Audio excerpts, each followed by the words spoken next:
Bonjour, bonjour et bienvenue sur le plateau de Bâti Journal TV. Nous sommes à Nancy, Forum Bois Construction 2024. Et avec mes trois invités, nous allons parler logement social et on va voir comment les acteurs du logement social s'inscrivent dans la décarbonation. Pour en parler avec moi, monsieur Marc Bénard, bonjour. Bonjour. Marc, vous êtes architecte. Votre agence s'appelle Équateur. Est-ce que vous pouvez nous la présenter rapidement ? Alors, en quelques mots, Équateur, c'est une agence qui est aujourd'hui à 25 ans. On est 9 personnes basées à Paris et avec une activité qui est aux trois quarts, qui porte aux trois quarts sur, Allez-y. porte aux trois quarts sur la réhabilitation, logement social, équipement public, des collèges, des lycées, bâtiments universitaires. Et puis le dernier quart est sur la construction neuve avec là aussi essentiellement du logement social. Donc une très forte activité là-dessus et des préoccupations qui essayent de croiser les sujets aujourd'hui d'environnement ou de bas carbone dont on va parler, mais également des questions de transmission du patrimoine du XXe siècle. L'exemple de Sarcelles dont je parlais tout à l'heure étant emblématique de ce travail. Voilà, puisqu'avec vous, nous allons aller à Sarcelles. À côté de vous, Paul-Emmanuel Huette, bonjour. Bonjour. Paul, vous êtes le directeur de PEFC France. PEFC, rappelez-nous rapidement, et puis après on verra ce que vous mettez en place avec le logement social. Oui, donc PEFC, c'est un système de certification de gestion forestière qui est mis en place par des propriétaires forestiers pour attester de la bonne gestion de leur forêt et qui ensuite peuvent commercialiser leur bois comme étant certifié et ensuite les différentes entreprises pouvoir acheter, transformer, revendre la matière comme étant certifié, et la certification permet en bout de chaîne de pouvoir garantir que le produit bois commercialisé est issu de forêts gérées durablement et avec également une traçabilité.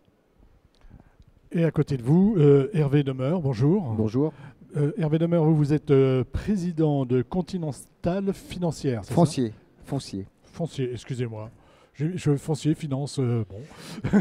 Donc Continental Foncier, c'est ça ? Oui. Qu'est-ce que c'est Continental Foncier ? Continental Foncier, c'est un promoteur immobilier qu'on a créé en 2008 et qui est spécialisé depuis sa création dans la réalisation d'immeubles qu'on appelle maintenant bas carbone, donc essentiellement en construction hors site et en mur ossature bois. Et on a depuis 2013 développé des bâtiments spécifiquement pour les bailleurs sociaux. Le but étant de leur offrir la possibilité d'acquérir des bâtiments vraiment biosourcés avec de belles performances environnementales et de pouvoir les réaliser également dans des secteurs détendus où construire ce genre de bâtiment devient, à l'époque et toujours maintenant, et qui est relativement compliqué pour des notions de prix, etc. Donc on travaille énormément sur la conception, sur les matériaux employés, de manière à tenir ces objectifs tout en restant dans des prix compatibles avec les capacités des bailleurs. Alors, je vais vous poser une question à tous les trois. La même question, c'est comment aujourd'hui on arrive à s'intéresser à la décarbonation des logements sociaux, que ce soit par la rénovation ou par la construction neuve. On en vient. Pourquoi on y va ? Et pourquoi on y va peut-être un peu plus fort qu'avant ? Les bailleurs sociaux sont un peu un bras armé de l'État dans l'objectif d'atteindre ces objectifs de décarbonation, tout simplement parce que l'État qui finance une bonne partie de ces logements dispose donc d'un levier pour faire pression sur les bailleurs sociaux, pour leur dire voilà, je vous finance, mais à condition que vous soyez exemplaires dans un certain nombre de domaines. C'est un peu cette logique-là qu'on a ressentie depuis le début sur la démarche des bailleurs sociaux autour de la décarbonation de leurs bâtiments. Ouais. Ouais. Paul-Emmanuel. Oui, non, pour ajouter, l'exemplarité dont parlait Hervé, elle passe aussi par le fait de pouvoir apporter des garanties justement sur l'origine de la ressource utilisée, la ressource bois. Et donc c'est là qu'effectivement PFC, nous aussi, on a notre rôle à jouer puisque, comme je l'évoquais, on est un outil à disposition des différents acteurs, l'État, les bailleurs sociaux, ainsi que les entreprises justement pour pouvoir attester de la bonne gestion forestière et la traçabilité des produits qui sont mis en œuvre finalement ensuite dans les différents bâtiments dont on parle aujourd'hui. Voilà, et on reviendra avec vous deux tout à l'heure sur ce que vous avez mis en place. De votre côté, Marc, vous, comment vous voyez les choses ? Alors nous, les bailleurs et le bas carbone, on l'a d'abord vu à travers les questions énergétiques depuis une quinzaine d'années, avec des opérations de réhabilitation. On divise souvent par 3 les consommations énergétiques des bâtiments, des opérations de construction neuve, BBC, etc. Et on voit depuis 3-4 ans le carbone ou la question du carbone arriver à travers les matériaux de construction, donc un basculement vers des matériaux biosourcés beaucoup plus fréquents, des calculs d'énergie grise, des choix de matériaux biosourcés pour des questions thermiques d'été, dans certains cas un petit peu de réemploi. Et donc on voit la question de la matérialité, qui, comme architecte, nous intéresse beaucoup, en train d'évoluer sur les sujets de carbone. La matière, hein, on réfléchit à ça. Alors, justement, on va en parler. On va partir à Sarcelles. Expliquez-nous quelle était cette opération et de quelle manière, finalement, on a réussi, par les matériaux, probablement, à décarboner davantage. Alors Sarcelles, je pense que c'est un grand ensemble que tout le monde connaît à peu près, au moins de réputation, parce que ça a été dans les années 50 et 60 l'archétype du grand ensemble, avec l'équivalent d'une ville entière, d'une vingtaine de logements construits en 15 ans. Là, on voit quelques visuels derrière. Et dans ces typologies architecturales, on a des bâtiments hauts où les architectes, Henri Labourdette, construit des façades en murs rideaux qui sont de l'isorel et de l'aluminium, avec des performances de légèreté qui sont intéressantes pour l'époque, de préfabrication, mais qui par contre sont très faibles d'un point de vue thermique et acoustique, et très médiocres d'un point de vue incendie. Et la Caisse des dépôts, donc CDC Habitat, qui est le principal bailleur de Sarcelles, a engagé des réhabilitations de ces familles-là de bâtiments pour les remettre à niveau pour au moins une cinquantaine d'années. Donc c'est une pérennisation des architectures et du tissu urbain en remplaçant ces façades-là. Garder les bâtiments, garder la structure, c'est déjà travailler le bas carbone, on est d'accord? Tout à fait. Ça évite de faire ce qui est le cas courant des opérations en rue, qui est de casser beaucoup de béton pour refaire beaucoup de béton. Donc là, on garde le bâtiment, on garde les habitants à l'intérieur, ce qui est une contrainte absolument majeure de chantier, et on opère un renouvellement de la façade. Donc on vient déposer en site occupé les façades existantes des années 50 pour les remplacer par des nouvelles façades de type panneau-bloc, donc des façades préfabriquées bois, incorporant les fenêtres et le bardage, et qui vont être posées en quelques semaines, de l'ordre de 3 semaines par logement, en renouvellement très très rapide. Donc là, c'était possible parce que les structures des bâtiments étaient déjà adaptées à ce type de pose, enfin ce type de façade, ou est-ce qu'on aurait pu faire autrement? Alors, c'était adapté parce qu'on vient finalement remplacer une famille de composants par un analogue contemporain. C'est-à-dire que là où les architectes des années 50 ont mis des murs rideaux, on a une façade poteau dalle, façade complètement lisse, et on vient en fait enlever un élément métallique qui est presque plan, qu'on remplace par quelque chose qui a les mêmes tolérances de pose et qui est sur un poids acceptable par la structure. Donc c'est une réflexion sur du bâti du XXe siècle de remplacer des composants, souvent des fenêtres, mais ça peut être dans ce cas-là une façade entière, par quelque chose qui est l'équivalent de ce qu'auraient pu faire les architectes il y a 60 ans. Et en quoi cette démarche est bas carbone alors? Si on on garde le bâtiment, bien sûr, hein, mais sur le système que vous avez utilisé, pourquoi est-il bas carbone? Pourquoi va-t-il chercher cette décarbonation? Alors, il va être bas carbone si on le compare aux solutions alternatives qui pourraient être des façades type F4, isovert, ou des façades de Cher Sellor. Donc là, avec beaucoup de métal et de laine minérale et de plâtre. Ou des solutions qui avaient été également envisagées par CDC Habitat, qui étaient des solutions maçonnées, par exemple des façades en Ciporex. Donc on a plusieurs approches technologiques possibles sur ces bâtiments-là, avec des performances différentes, vitesse de chantier, coût, encombrement. Là, le fait d'avoir un support de façade qui soit essentiellement composé de bois, effectivement permet de remplacer des structures métalliques ou des structures maçonnées par des structures en bois, et puis permet de faire un stockage de carbone qui commence à être très conséquent. En ordre de grandeur, c'est à peu près 300 kg de carbone stocké par logement sur un simple remplacement d'une façade. Voilà, donc on arrive à stocker et on arrive à être vertueux avec le bois. Tout à fait. Sur l'aspect architectural, on a gardé les mêmes aspects. Vous êtes allé chercher, est-ce qu'on a fait créer de nouvelles ouvertures ou pas? Des fois, on a tendance à épaissir un petit peu pour aller chercher de la loggia. Là, c'était pas le cas. Il y avait déjà des balcons, si mes souvenirs sont bons. Alors, on est sur des bâtiments qui sont en réalité remarquablement conçus, avec des logements très qualitatifs, très grands, traversants, avec beaucoup de lumière. Et on a avec une vraie cuisine. Avec une vraie cuisine fermée, avec des WC séparés de la salle de bain, avec un cellier, etc. et on a les habitants qui habitent dedans. C'est-à-dire qu'on ne peut pas, quand on a les gens dans un appartement, bouger une fenêtre, l'agrandir ou la réduire, parce que le lit, l'armoire, la télé ne rentrent plus dès qu'on a changé la position de fenêtre. Donc une contrainte très forte en termes d'usage qui est de maintenir des choses au plus proche de la configuration existante. Et puis une question également pour nous architectes, qui est de dire ce qu'ont fait les prédécesseurs sur le grand ensemble de Sarcelles, mais ce qui est souvent le cas dans la construction des années 50-60 est de qualité absolument remarquable.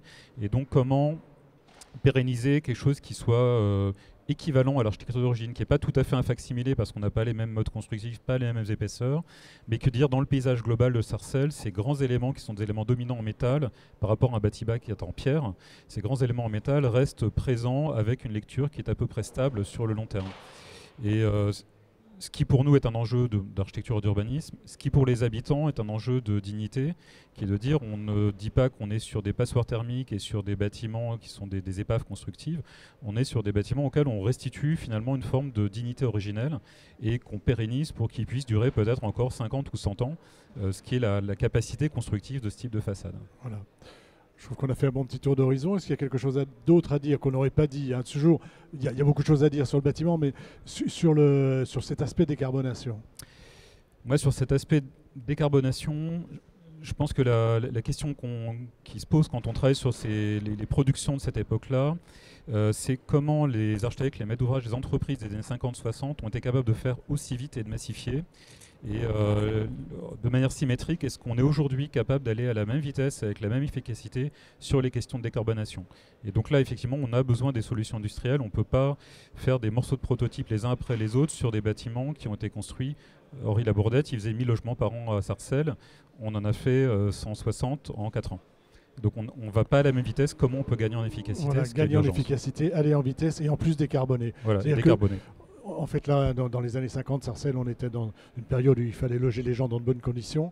Aujourd'hui, c'est loger les gens toujours dans de bonnes conditions puisque les appartements sont qualitatifs, mais avec des normes constructives qui permettent la décarbonation. Mais il faut aller aussi vite. Oui, il y a une urgence sur la décarbonation, il y a une urgence sur la thermique d'été.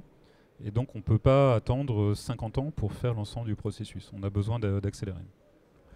Monsieur Demeure, qu'est-ce que vous inspire un projet comme celui-ci? Puis après, on va voir ce que vous avez mis en place, vous.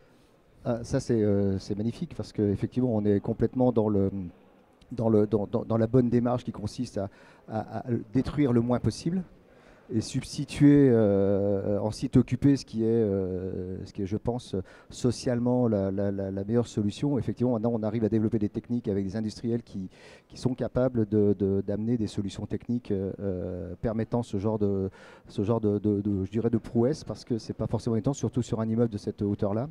Et donc, oui, je suis assez admiratif, oui. Effectivement, ça va complètement dans tout le bon sens maintenant qu'on doit avoir dans la rénovation, qui en fait est un enjeu beaucoup plus important que la construction neuve, je pense, dans les années à venir. Alors on va voir ce que vous mettez en place aujourd'hui. Vous construisez en bois depuis 2008, vous avez dit tout à l'heure. Et là, vous allez plus loin, c'est-à-dire que vous mettez en place une démarche de traçabilité, on va dire, avec PEFC France. Comment ça se passe? Pourquoi vous allez jusque-là? Alors pourquoi on va jusque-là? Si on remonte aux origines, en 2008, avec mon associé, on s'est dit on allait rechercher des solutions constructives différentes, parce que le bâtiment ne s'évoluait pas ni techniquement ni socialement. Surtout socialement, on assistait encore malheureusement à des dégradations. Le développement durable arrivait. Et puis, ce qu'on appelle maintenant la construction bas carbone, en fait, c'était une idée élitiste ou simplement des prototypes souvent issus de démarches d'élus. Et donc, ayant fait ce constat, on a d'abord choisi une filière, qui est la filière construction ossature bois, tout simplement parce qu'à l'époque, c'est celle qui nous semblait déjà la plus prometteuse dans cette démarche-là, qui commençait déjà un petit peu à exister réellement d'un point de vue industriel, parce qu'on voulait d'entrée de jeu passer sur un mode de construction hors site, et que ça nécessite là de travailler avec des industriels. Et il fallait aussi qu'on retravaille le fonctionnement de l'acte d'une opération de promotion immobilière, puisque quand on veut travailler sur du hors-site, il faut avoir une approche un peu différente de... Allons-y. Vous pouvez y aller. Je continue. On appliquait ensuite des principes. D'abord, c'était que l'idée, c'était de faire du logement social. Donc, il fallait qu'on soit sur des bâtiments le plus simple possible. Ensuite, le principe qui est probablement le plus important et qui nous a guidés jusqu'à maintenant et sur lequel on n'a jamais failli, qui était que ce qu'on voulait, c'était construire des bâtiments robustes. Et la robustesse, on la conçoit, c'est l'image qu'on a là de la différence entre un cheval de trait et un cheval de course. C'est-à-dire qu'un cheval de course, ça coûte très cher, ça vous emmène très vite sur de très courtes distances. Et un cheval de trait, à contrario, c'est un animal qui coûte pas cher à entretenir et qui marche pendant très longtemps sur de très longues distances. Donc vous êtes plutôt cheval de trait. On est complètement cheval de trait. L'exemple type, c'est des bâtiments qu'on a livrés en 2012, qui étaient à l'époque en RT 2005 et qui étaient en chauffage gaz. Et on s'est rendu compte que si on remplaçait simplement ce chauffage gaz par une pompe à chaleur, on aurait été RE2020. C'est ça le principe de robustesse, c'est-à-dire de garder ses capacités, ses performances le plus longtemps possible au fil du temps. Voilà, ce qu'on construit aujourd'hui doit être bon jusqu'à 2050 au minimum. Ce qu'on nous demande maintenant, c'est d'anticiper le climat de 2050. Donc si on n'est pas sûr déjà que ça va être très compliqué. Et puis enfin, dans les principes qu'on a appliqués, c'est que c'est une démarche qui nécessite de fonctionner avec des équipes composées de l'industriel, de l'architecte, du maître d'œuvre, des bureaux d'études, etc., d'entrée de jeu dès la phase conception, parce que sinon, là, en termes de réalisation, c'est très compliqué. Voilà.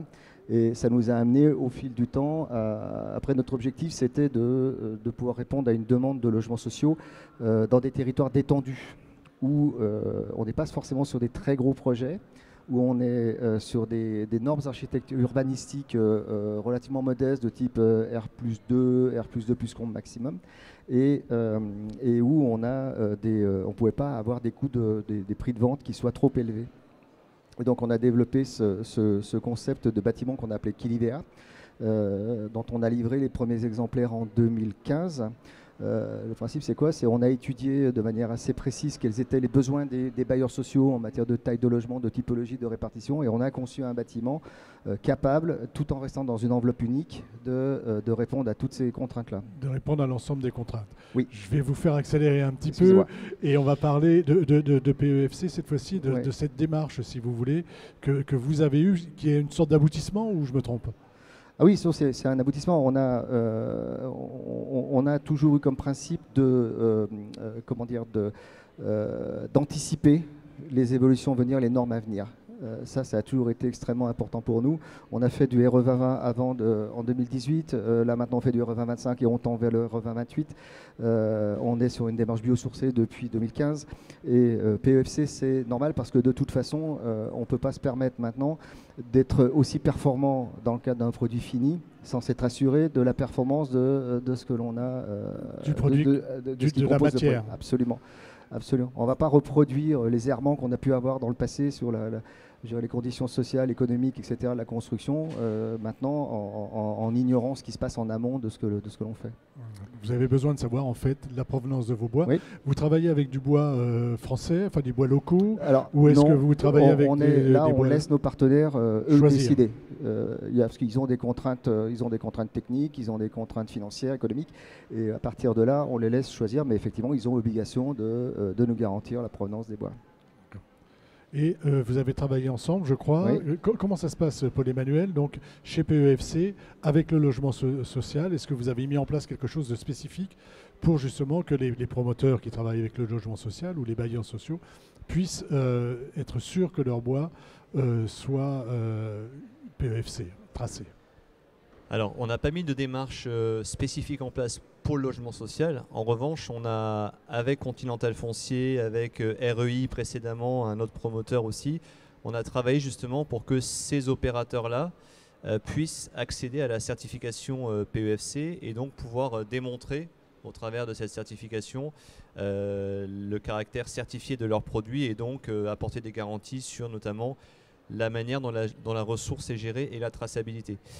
Ça, c'est important de le rappeler que PEFC, en fait, on se positionne comme un outil au service justement des différents opérateurs de la chaîne de valeur, notamment dans la construction bois, notamment avec les images que vous pouvez voir à l'écran, de manière à pouvoir justement les accompagner à pouvoir porter ce type de garantie. Cet outil, il est à disposition de tous les opérateurs, dont les promoteurs, mais également toutes les entreprises de la chaîne, et pour répondre à une demande de la société qui est de plus en plus forte. Nous, on le voit aujourd'hui, historiquement, PEFC, on a été créé en 1999, donc on a un peu plus de 25, enfin on va avoir 25 ans d'existence, et on l'a vu dans les différents secteurs d'activité, que ce soit le bois industrie, et maintenant de plus en plus le bois construction, cette demande de la société est de plus en plus forte. Et nous, en tant que système de certification, justement, on est là pour accompagner les opérateurs à répondre à cette demande. Et ça passe notamment par ces certifications dont parlait Continental Foncier, mais également des certifications de projets. Donc on peut soit certifier les entreprises et dans leur process, comme Continental Foncier, mais également on peut certifier des projets, comme certains que vous voyez à l'écran, encore une fois pour pouvoir justement apporter ce niveau de garantie attendu par la société. Et juste pour corroborer mon propos, et pour étayer le fait que cette demande est de plus en plus forte, nous on le voit, que ce soit au niveau des collectivités, au niveau des appels d'offres, des critères environnementaux, mais également au niveau par exemple, des Jeux Olympiques. Les Jeux Olympiques 2024 qui arrivent à Paris, avec la Solidéo il y a déjà depuis quelques années, ils ont exigé que 100% des constructions soient faites en bois certifié. Enfin, dès lors que les constructions étaient en bois, qu'elles soient faites en bois certifié. Et ça, c'est aussi quelque part un démonstrateur de ce que j'évoquais, à savoir d'un niveau de demande croissant. Nous, on a régulièrement des opérateurs de la construction bois, du bois d'œuvre, qui nous disent, il y a quelques années, nous, on est des acteurs en aval de la chaîne, on n'avait quasiment pas de demande. Dès lors qu'on construisait en bois, déjà, par rapport à d'autres matériaux, on faisait le travail. Et quelque part, on n'avait pas à démontrer autre chose. De plus en plus aujourd'hui, avec la fameuse demande de la société qui est croissante et dont je parlais, même si on construit en bois, on doit pouvoir attester que le bois est issu de forêts gérées durablement. Et c'est bien ce que PEFC cherche à attester au travers de son système de certification. Cherche à faire aujourd'hui. Toutes ces informations, on peut les avoir sur le site de PEFC, j'imagine. Tout à fait. Surtout que PEFC aujourd'hui en France, c'est en quelques chiffres, c'est un tiers de la surface des forêts de l'Hexagone qui sont certifiées PEFC, mais également 2,4 millions d'hectares en Guyane, et c'est un peu plus de 3000 entreprises, tous secteurs confondus, construction, mais aussi bois industrie et bois énergie, qui sont engagés dans la démarche de certification PEFC aujourd'hui. Et le magazine que vous avez sous les yeux, Wood Surfer, a son petit logo PEFC. C'est parfait.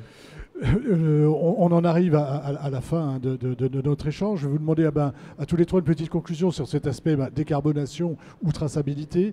On va commencer par vous. Une petite conclusion, un petit mot de la fin. Je ferai peut-être une conclusion avec une autre casquette que j'ai, qui est celle d'enseignant à l'école d'architecture Paris-Malaquais, où en fait l'univers qu'on décrit décarboné pour les jeunes qui ont aujourd'hui 20 ans, c'est quelque chose qui est absolument évident, comme un univers dans lequel on est essentiellement sur la réhabilitation, du renouvellement des bâtiments. Et donc je suis assez confiant en fait sur un horizon de 15-20 ans, sur le fait qu'on a une nouvelle génération qui arrive derrière et qui va aborder ça comme étant une pratique courante. C'est à nous de la préparer en fait. Ils y sont sensibles et c'est ce que vous leur enseignez. Ils y sont sensibles, ils sont formés à ça et pour eux c'est un cadre conceptuel normal, alors que pour nos générations c'est des choses qu'on a dû apprendre et faire évoluer. Paul-Emmanuel.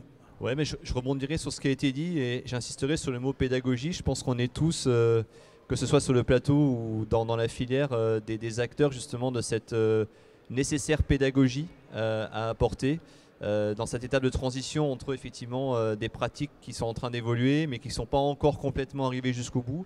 Et on a tous notre rôle à jouer justement pour promouvoir la construction bois et en faisant en sorte qu'elle soit associée à un certain nombre de garanties et de faire en sorte que les générations d'aujourd'hui et de demain puissent justement considérer que ces garanties demain elles soient naturelles et qu'elles puissent disposer de toutes les ressources pour pouvoir en disposer.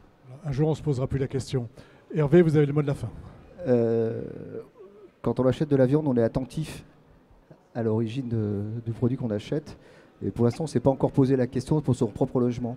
Et c'est quelque chose qui va arriver, c'est inscrit de toute façon dans l'air du temps. Et en plus, il y a des réglementations qui sont en train de se mettre en place au niveau européen qui vont amener des contraintes extrêmement fortes dans ce domaine-là.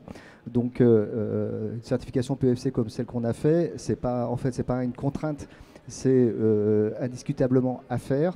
Et ça rentre dans le cadre d'une anticipation de ce que seront les exigences des consommateurs dans les années à venir. Donc il faut s'y mettre maintenant. Il faut s'y mettre maintenant, allons-y. Merci messieurs d'être venus sur le plateau de Batijournal TV nous parler de logement social et de la façon dont le logement social, avec les 2 exemples que vous nous avez donnés, se décarbone. Une émission, un temps d'échange comme tous ceux que nous enregistrons ici à retrouver sur notre site Batijournal TV et sur les sites de nos partenaires que sont le Forum Bois Construction et France Bois Forêt. Merci à vous. Merci. Merci.